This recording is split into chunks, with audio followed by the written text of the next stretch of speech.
2005 সালে আমি তখন ট্যাক্সি চালাই, দামানা ট্যাক্সি।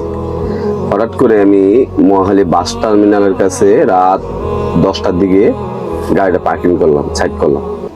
সাইড করার পরে আমার সামনে ছিল একটা বাসটা ছিল কমসে কম 10 কিংবা 12 ফিট দূরে। আমি গাড়ির বোনাট উল্টাইয়া আমার গাড়িটা আমি চেক করতেছি যে পানি আছে কিনা দেখতেছি।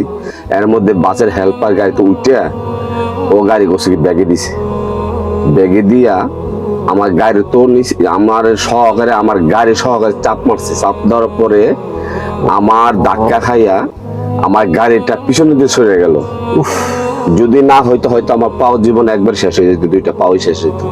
পাশে ফুটপাতে একটা লোক ছিল, উনি দাঁড়াইয়া বলতেছে, এই গাড়ি টানতেছো, তোমার পিছে তো গাড়ি আছে। হ্যাঁ, পরে হঠাৎ করে ব্রেক করলো। তার মানে জীবনে আমি বেঁচে গেলাম।